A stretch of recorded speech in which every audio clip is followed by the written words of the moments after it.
welcome back to my channel. Merry Christmas, happy holidays. I'm Celestial Tree. I'm an astrologer, intuitive reader, and soul psychologist as well. And today we are going to be chatting about the very interesting and very dynamic and very monumental astrology for next year, the year 2025. It is a massive year astrologically and energetically as well. It is a year of societal and political upheaval, which I know a lot of us are going to be like, do we need any more upheaval? Haven't we had enough upheaval? We've got huge collective shifts because we have the big three, Pluto, Uranus, and Neptune, even though Pluto's already moved signs. We have Uranus and Neptune moving signs very soon. So these three planets moving signs so close together is quite unprecedented in the world of astrology. So very exciting stuff. I am going to be walking you guys through what the main transits can indicate globally, collectively.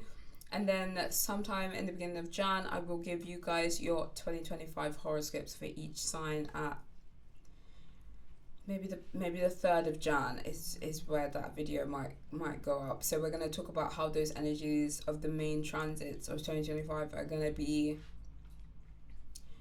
on a more personal level, how they might show up for you on a more personal level. So make sure you guys are subscribed to my channel so you can keep a lookout for that video. I was initially going to put the horoscopes in this video, but I do feel like there's so much to get through that it will just be me sitting here talking for hours and hours and hours. So it'll be too long. So there is a lot to get through, and I will put timestamps and chapters in the description box if you want to skip through and sort of check the transits that you're excited about. And I will be doing individual videos on each of these monumental transits as well. So make sure you're subscribed to my channel to stay up to date. Before we get started, a gentle reminder: if you would like a more personalized, in-depth analysis of the year ahead, then head over to my website at celestialhealerrealm.com and book the year ahead forecast readings, which are still 20% off, by the way. And I will probably add some more slots because I feel like I have like maybe 2 slots or 1 slot left. So I'll try and add some more around January. So hopefully, yeah, if you're interested, head over to my website is what I'm trying to say. And yeah, thank you guys for all the love and the support with this brand new channel. So yeah, stay subscribed so that you can be up to date with your horoscopes and with all the sort of astrological goings on next year as well. So yeah, 2025, huge year. Astrologically, I know every year you will hear astrologers being like, it's going to be a big one, next year's going to be big, but this year is huge. 2025, there is so much happening. We have so many planets on point to move into new signs. We have huge energetic shifts on the way, and a lot of what has been building over the last few years will begin to kind of peak and come to a head in 2025. So I will probably, it's going to be a big one. I can't emphasize that enough. And I will walk you through each transit, also the lighter side of the transit and what we can come to expect, and also the shadow side of some of these transits as well. So let me let you know what I'm going to be discussing in this video. So I'm going to be talking about the lunar node shift. So the North Node and the South Node moving from Aries and Libra into Virgo and Pisces in January. I will be talking about the Venus retrograde in both Aries and Pisces next year as well in March. Eclipse season, which is also in March, with the full moon lunar eclipse in Virgo and the new moon solar eclipse in Aries, as well as the second eclipse season of the year, which is in September. With the full moon lunar eclipse in Pisces and the new moon solar eclipse in Virgo. I'm also going to be talking about Neptune's ingression into Aries, which is also in March. March is such a huge month. Like every year, astrologically, March is like a massive month, and it's my birthday month. So I'm like, please. We're also going to be talking about Saturn entering Aries in May, Jupiter entering Cancer in June, and also Uranus entering the sign of Gemini, which is a massive, massive, massive deal. Um, so it's exciting, it's juicy, it's great. Let me jump straight into these transits and ingressions. And guys, don't be afraid to let me know your thoughts and feelings in the comments, and let me know if I've missed anything out as well. So we start the year off. We start the year of 2025 off with the lunar nodes changing signs, which is quite a big deal collectively. It turns our focus to a whole new axis of the zodiac wheel. So the nodes are moving from Aries and Libra into Virgo and Pisces. The lunar nodes in astrology, the north node and the south node, are not physical objects. They are points. They are the points where, if the sun had an orbit, it would be where the moon's orbit intersects the sun's orbit if the sun had an orbit. Thank you to the astrologers from hundreds of years ago.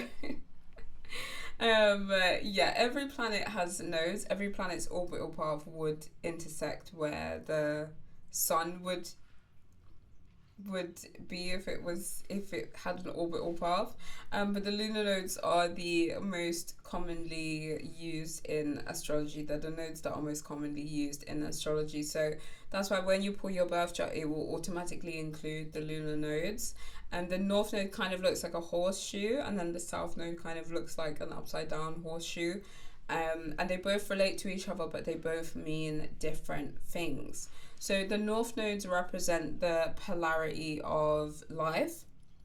So the south node is all about past experiences, letting go, what we have experienced, and what we have learned. And in natal astrology, it can signify a lot about your past life and your early experiences as well. The north node is more so your pathway to growth. It represents energies that shift you out of your comfort zone in order for you to develop and grow more as a person. And it can also present some challenges for you to learn from as well. So it's kind of the same thing globally. We're moving from the axis of relating to others, so Aries and Libra, and then we're moving towards the axis of service and healing, which is Virgo and Pisces. So for the past 18 months collectively, we have seen, if we take the south node being in Libra, we have seen the breakdown and the letting go of deep karmic ties. The nodes are very karmic, in the form of like what Libra represents. So we've seen the breakdown of diplomatic relations. We've seen a lot of diplomacy kind of coming undone over the last 18 months. We've seen a lot being let go in regards to the criminal justice system and its processes and how it works for the collective. We've also seen a lot of things being released and a lot of things in regards to like foreign affairs and foreign relationships with like foreign countries' relationships with each other is what I'm trying to say. We've seen a lot of stuff happen this year alone in different parts of the world, and it's been quite wild. Also, Libra rules over marriage and relationships, so we've definitely seen a breaking down of, or a letting go of, things pertaining to relationships, gender roles in marriage. We've had a lot more conversations about relationships and how they begin and how they continue and how they end, and why relationships pan out the way that they do. We've seen a lot of different types of people completely swear off relationships for various reasons. We've also been talking about things like divorce rates as well. So all the things that Libra rules over, and all the things that we as a society have discussed and spoken about at length in the past 18 months, is very South Node in Libra. In terms of the North Node in Aries, having been in Aries for the last 18 months, it's kind of like, do I need to go into detail here? Aries is ruled by the planet Mars. Mars is, of course, the planet of war and conflict, but also things like power, initiation, sex, and independence and autonomy. So we've seen a really big push towards conflict in various parts of the world, as we know. And we've also seen a lot of discussions and conversations about how we can use our own resources to help and support those who are victims of these conflicts. So what does the nodes changing from Aries and Libra to Virgo and Pisces mean?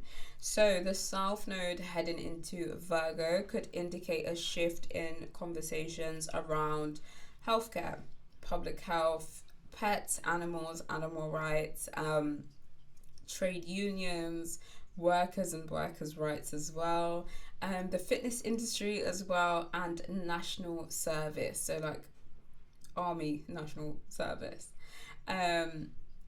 There might be a lot of letting go and a lot of significant changes in these areas. There could be a lot of breakdown and restructuring of a lot of the things that Virgo rules over. In terms of the North Node heading into Pisces, there will be probably a huge push to reform a lot of the areas that Pisces rules over. So institutions for the vulnerable, prisons, hospitals, charities. There could be potentially a lot of discussions around spirituality, the occult and secret societies as well, which is also something that Pisces rules over.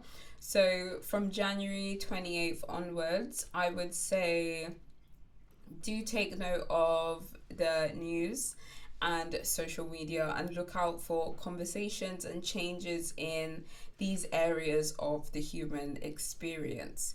So I feel like service and healing is going to probably be at the forefront of 2025. And with Pluto having moved into Aquarius, Aquarius is a very humanitarian energy. We can expect a lot of these conversations to center around different communities around the world. I will do a full video, a more in-depth video on the lunar nodes changing and the horoscopes for each sign. So make sure that you are subscribed to my channel so you can keep an eye out for that video. So the next transit we're going to be talking about is the Venus retrograde in Aries and Pisces. We haven't had a Venus retrograde since 2023, I believe. Late 2023, where Venus went retrograde in Leo. But I will brief you guys on what Venus retrograde represents and how it might look. And of course, I'll discuss this on a more in-depth level, like when I do the Venus retrograde horoscope video next year, probably end of February. So Venus will be retrograde from the 2nd of March, which is 2 days before my birthday, which is just not what you want your birthday to how you want your birthday to start. It will go retrograde in the sign of Aries, and then on the 26th of March it will retrograde back into the sign of Pisces. So when the planet of love, money and values goes retrograde, just like with Mercury retrograde, it is a time for reassessment and reevaluation, especially in the areas of love, relationships, one-to-one partnerships, our values, our finances, our aesthetics, and our self-worth and self-love as well. With Venus going retrograde in the sign of Aries, we'll probably be reassessing our individuality, our sense of self, And then when Venus retrogrades back into Pisces, we'll probably be reassessing things like our empathy and our emotional healing as well. So I won't spend too much time on this retrograde because we have a lot to get through. But what I will say is that you'll probably be reflecting on your close personal relationships and the dynamics of those relationships, and kind of becoming aware of some of the patterns in your relationships that need to be released or reworked. There's also a, I don't know why I'm smiling, but there's also a high chance that old flames and old connections will try to make their way back in your life, which I know for some people it will be quite welcome, and for others it's just like, okay, this is the last thing that we need. If you think it's bad during Mercury retrograde, yeah, Venus retrograde will bring back so many people, even people that you don't even consider to be like an old flame in that sort of respect. So I just wanted to let you guys know so you can be ready for that. So the next main event is, of course, eclipse season, also happening in March. I thought March is so, every year is such a big month astrologically, and I'm just like, why in my birthday month do we need to have all these monumental shifts and changes? But yeah, we will have a full moon lunar eclipse in the sign of Virgo on the 14th of March next year, and then a new moon solar eclipse in the sign of Aries on March 29th, a few weeks later. So eclipses are quite karmic events. They're known for like fated experiences, fated encounters, and the things that happen around eclipse season do in some ways change the trajectory of our lives by presenting us with people and situations and experiences.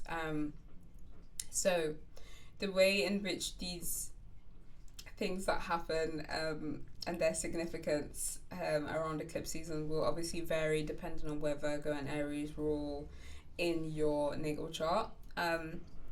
So do make sure you subscribe so you can keep an eye out for my eclipse season horoscope video as well. We also have a second eclipse season, as always, in the second half of the year. We have a full moon lunar eclipse in the sign of Pisces on September 7th, and then we have a new moon solar eclipse in the sign of Virgo a few weeks later on September 21st. So I'll be doing a more in-depth video of both eclipse seasons. I missed I took a break 2024 eclipse season, the second eclipse season of 2024. So yeah, life was life in during that eclipse season, but yeah, I will definitely give you guys all the tea. So make sure that you are subscribed to my channel to stay updated. Now let's talk about Neptune's ingression into Aries, which is a massive deal astrologically speaking. Neptune has been in the sign of Pisces since around 2011, and it will dip in and out of Aries and Pisces until January 26, 2026, where it will be in Aries until around March 23rd, 2039. But we will get some tastes and some indicators of some of the energies that we can come to expect in terms of Neptune and Aries from March 30th or 31st, depending on your time zone.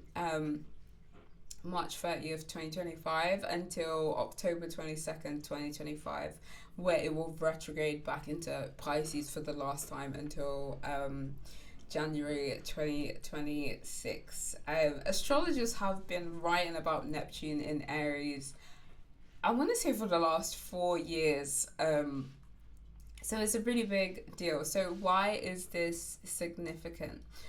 Neptune rules over dreams and spirituality and collective consciousness.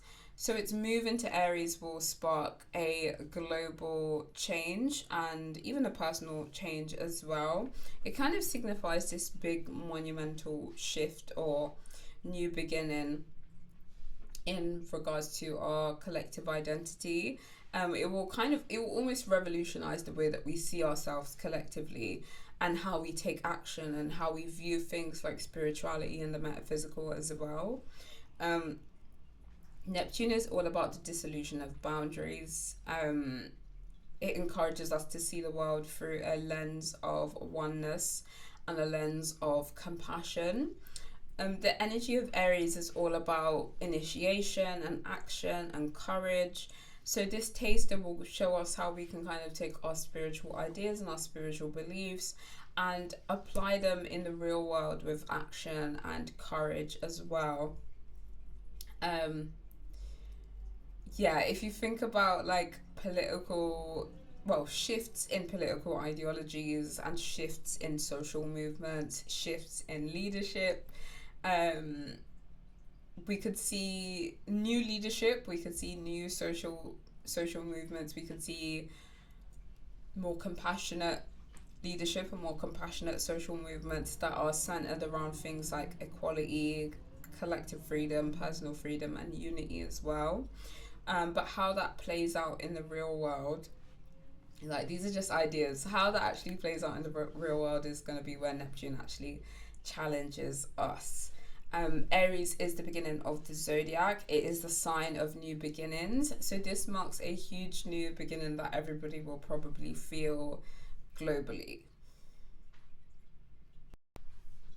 Neptune usually stays in each sign for around 14 years, and it does take 165 years for Neptune to traverse the entire zodiac wheel. So for some historical context, the last time Neptune was in Aries was in 1861. And that marked the beginning of the American Civil War. We also had the unification of Germany and Italy, which kind of reflects that Aries drive for like new leadership and new national identities as well. We also saw the rise of spiritualism and a rise in religious movements as well. People were a lot more interested in exploring the metaphysics. So we can kind of expect a return to that kind of energy as well. I also think that Neptune and Aries will bring a whole new wave of creative expression. I was doing a panel a few weeks ago and we were talking about Pluto in Aquarius, and one of the people were like, we've been watching the same, when Pluto is in Capricorn, we've been watching the same shows, same movies, listening to the same music, like, it's just long. It's just, we need to change. So I do feel like Neptune and Aries will bring a whole new sort of wave of art and artistic expression. There's also a shadow side to Neptune and Aries, as there is with every transit. Aries is quite an impulsive energy and it's a very fiery energy. One of my favorite astrologers, Rick Levine, describes Aries as shoot first, aim later. So there could be some very impulsive decisions being made on our behalf or even without our knowledge by who we refer to as leaders. Neptune, as much as it's dreams, inspiration, and creativity, it's also confusion, illusion, and delusion as well. So there is a chance that many people could feel very disconnected from reality, and of course with the rise of AI and things like that, not to sound like one of those like anti-tech people, but it might be difficult to kind of tell what is real a lot of the time. During this Neptune and Aries transit. So I can't talk about Neptune and Aries without giving you guys the full picture. Some of the other shadow aspects of this transit might include a crisis of masculinity. Aries is quite a masculine energy, not like in a gendered way, but it is quite like a, energetically speaking, it's very masculine. And we could see a crisis in terms of the expression of masculinity and what masculinity looks like in the 21st century. We could also see some violent conflicts as well, authoritarian regimes. I don't know why I said that so casually, but that is Aries is like, you know, shoot first, aim later, which is quite authoritarian in my in my opinion. We could see a clash of worldviews as well, which will probably be exacerbated by Pluto's move into Aquarius. So if you think about like a polarization between traditional worldviews and progressive worldviews, yeah. I shouldn't laugh, it's not funny, but this is what we're dealing with. This is what we might have to deal with. So I need to let you guys know there could be a lot of like back and forth arguments and conflict in online spaces as well. Yeah, there's a lot of, and Neptune also rules over the ocean and the waters, so there could also be some flooding. But listen, I will do a full in-depth detailed Neptune and Aries video, as well as horoscopes for each sign, that will come out around the end of March. So make sure you guys are subscribed to my channel and keep your eyes out for that video as well. So the next transit that we're going to talk about is Saturn entering Aries next year. Saturn will officially move into Aries around February 13th, 2026, where it will stay until April 12th, 2028. But we will have a big taster of Saturn in Aries between May 24th, 2025 and September 1st, 2025. And that will give us an indicator of the energies that we can come to expect when it officially does make its way into the sign of Aries. Saturn is a planet of discipline, maturity, authority. It's kind of like the taskmaster of all the planets. I don't know if you guys have had teachers like this, but it's kind of like that one teacher who was really, really strict. Well, kind of strict, but also would make sure that you're doing what you need to do in order to get that A. So like strict, but not strict for no reason, if that makes sense. Saturn is associated with boundaries, it's associated with limitations, and it will literally stop you in your tracks and encourage you to reorient yourself so that you are facing in the right direction before it lets you proceed, which is annoying but also necessary. Saturn is also about tangible rewards and self-mastery, and in the sign of like bold, courageous Aries, it will bring a really strong dose of reality when it moves into that energy. So it will hopefully help us focus and help us be a bit more cautious where we're being like impulsive and reckless. So its influence will hopefully not only encourage us, but also encourage our leaders to take a more methodical approach to things, and encourage them to establish like a solid foundation to build on. We're talking about really, really strong new beginnings. Aries is all about, it's the beginning of the zodiac, so it's all about new beginnings.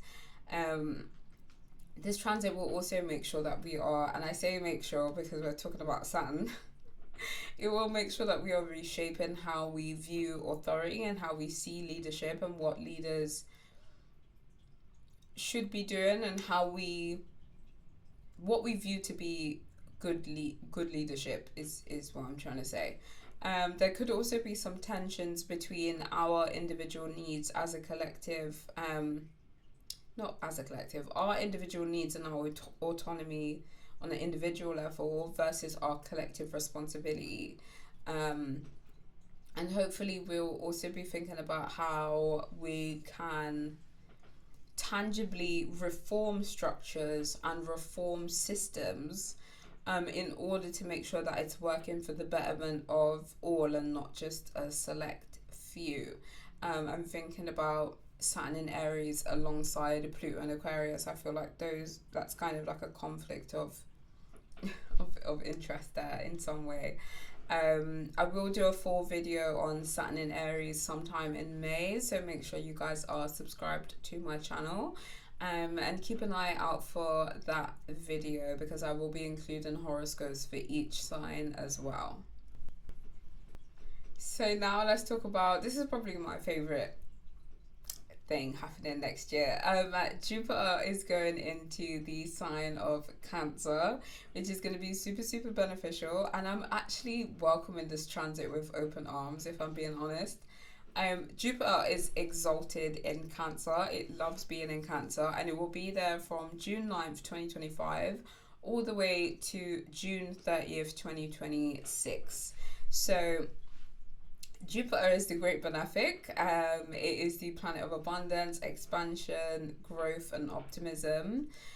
Jupiter also rules over beliefs, morals, ethics, and higher learning as well. So I feel like collectively we might be placing a lot more emphasis on Cancerian things. So for things like nurturing, things like comfort, things like residence and real estate as well. Childcare, mother care, and the food industry. I was going to say agriculture, but agriculture is much more Taurian in nature. I feel like the food industry, if we separate it from agriculture, I feel like is a little bit more Cancerian.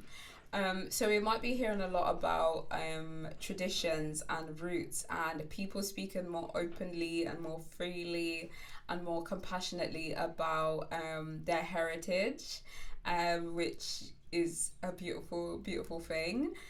Like with every transit though, there is a shadow side to Jupiter entering into Cancer.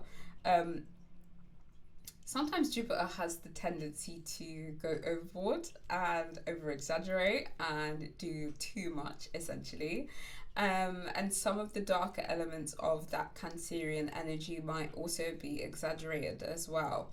So if we're thinking about the darker elements of Cancer, we're thinking about things like sticking to familiarity and to tradition, even though it's not in your highest interest, but just because it's familiar. It's like the devil you know, if you've heard that saying before. Sticking to things that we know are outdated, but because we have a tie to them or because they're familiar, and we keep doing it, which is not good. Also manipulation in order to keep something close or keep someone close to you as well. The over identification with people, places, and countries. So if you think about how beautiful patriotism can be, there's also another side of it where it becomes kind of something a bit more sinister. So like with everything, we can try our best to take a higher perspective when it comes to Jupiter in Cancer, and in this case, the higher vibration of Jupiter in Cancer is learning more about your culture, forming a deeper bond with your heritage, standing up for the rights of women and children. There's a lot of joy to be found with Jupiter in Cancer. So seek the joy and also prioritize helping those who are in need, but also keep an eye out for some of the more shadowy aspects of this transit as well. I will be doing an in-depth Jupiter in Cancer video alongside the Jupiter and Cancer horoscopes for each sign. So make sure you guys are subscribed so you can be on the lookout for that as well.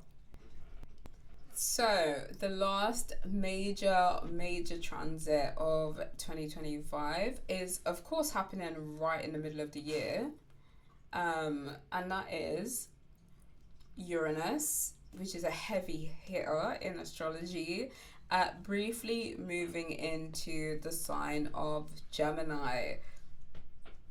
I know.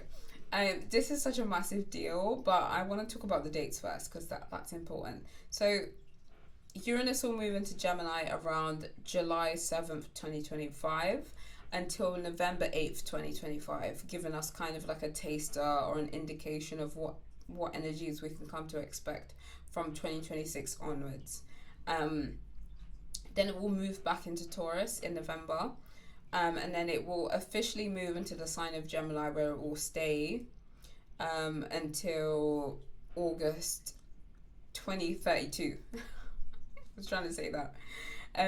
I'm really excited for this, and I will explain why. Uranus is the planet of sudden changes. It is the planet of unexpected events, of freedom, rebellion, revolution, and radical ideas. Uranus has been in Taurus for the last 7 years, and it's been revolutionizing all things Taurus. So if you think about our material lives, agriculture, labor, and our financial systems as well, we have largely moved towards like a cashless society, and we've had interest rates fluctuating, and we've also had the rise of cryptocurrency. So we can kind of look to Uranus in Taurus as kind of like a reflection of that energy. Historically speaking, the last times Uranus has been in Gemini, a lot happened. There was a lot of political and social upheaval. We had the American Revolutionary War. We had the American Civil War. I don't know if that's the same thing. I'm not good at American history. History is not my strong point. It's only strong when it comes to astrology. Uranus was also in Gemini during World War II, which I know is not something to be excited about, but I just want to let you guys know that was the case.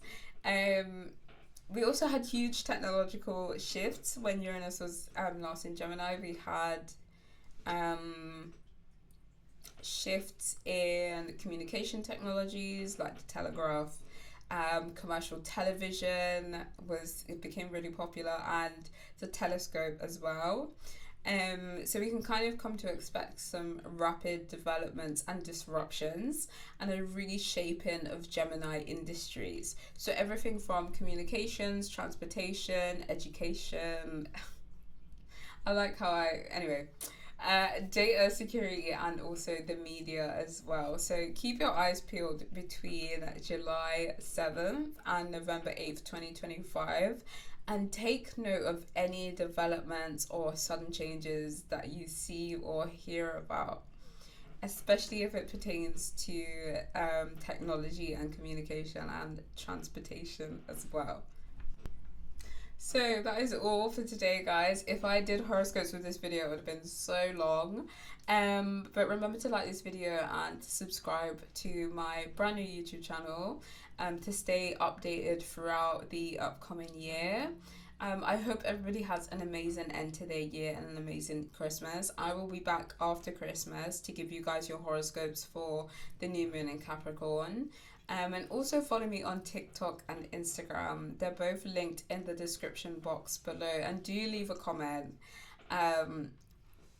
Tell me what you feel like 2025 has in store. Tell me what you feel like you can come to expect energetically and astrologically for 2025. I'm kind of excited about it, but I'm also like, oh, I don't know. But yeah, take care, everyone. Happy healing.